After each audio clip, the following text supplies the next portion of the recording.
I've been in the coffee business a long time, and I know that there's a lot to know about what makes a cup of coffee really good. And when you're out there trying to buy a coffee grinder for home use, it can be tough because there's so many options. So we went and we reviewed all those options.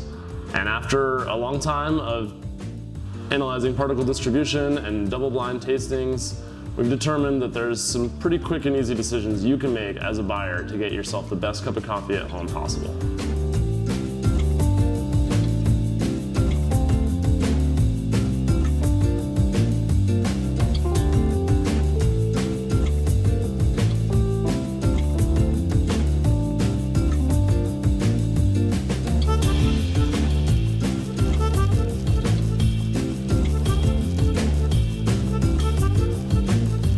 So we chose a bunch of different grinders to review for home use, specifically for drip / pour over and French press only, not espresso.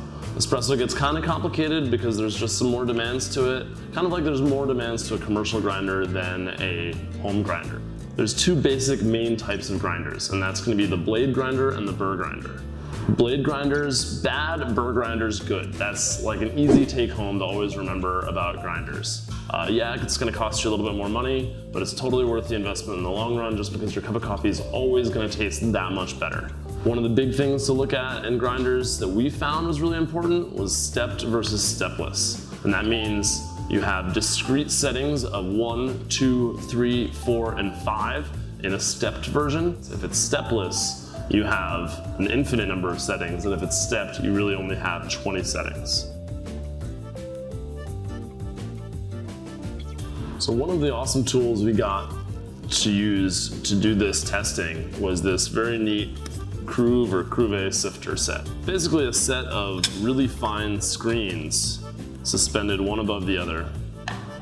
And you can put your coffee grounds in this thing, and you shake it around, and it'll tell you how many particles are bigger than the screen you put in and how many particles are smaller than it. And therefore we can analyze the particle distribution. We used the settings we determined from our Cruve sifter set tests. We brewed a single cup of V60 on each grinder using the setting we had determined, and then we brewed a single cup on French press using each of those grinders and the settings we determined. Then we blind tasted each one of them in a row. It was a lot of fun. I got really caffeinated. But at the end of the day, what you care about is a good tasting cup of coffee that's not complicated, easy to use. All those things came into account when we were testing, and the Bodum won. The Bodum Bistro is an awesome grinder. We found that it had plenty of settings for us to play with, to choose from. The settings that we did choose from it ended up making us a great V60 pour over and a great French press. It looks good on your counter, takes up a small footprint, doesn't take a huge dent in your wallet, and at the end of the day, just makes a great cup of coffee. The Breville Smart Grinder Pro is kind of getting a great reputation in the coffee world. I've heard of it even before this test as being a really high testing grinder. And we definitely found that it has an incredible amount of options available. If you are a coffee nerd, you can play with this thing and get all kinds of results out of it up to your heart's content. But for ease of use and just getting a great easy cup of coffee out, the Bodum actually beat it out in the test. So they're both great grinders, they're both awesome. I would be happy to have either one of them in my house.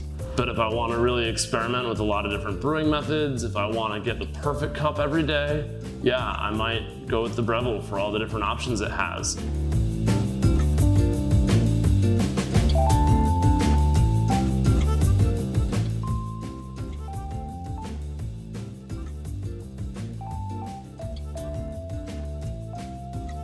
We picked out our two best grinders pretty easily, but the rest of the grinders all fell into the runner-up category, and some of them were pretty clearly not as well made and didn't make as good a cups of coffee.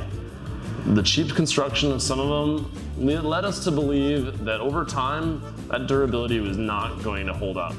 During our testing, we had some buttons fall off, which is pretty remarkable given that they were fresh out of the box.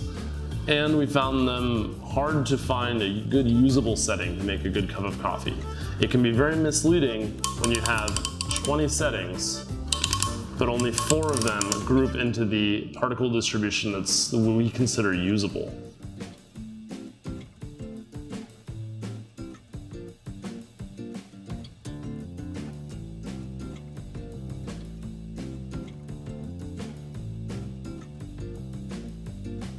So I really appreciate it when consumers like you take the effort to learn about the product they're gonna buy to try to make the best product that they can make for themselves at home. And that's what we've tried to do in this video, that's what we've tried to do in this review, and I think we've got some really great information for you. Thank you so much for watching.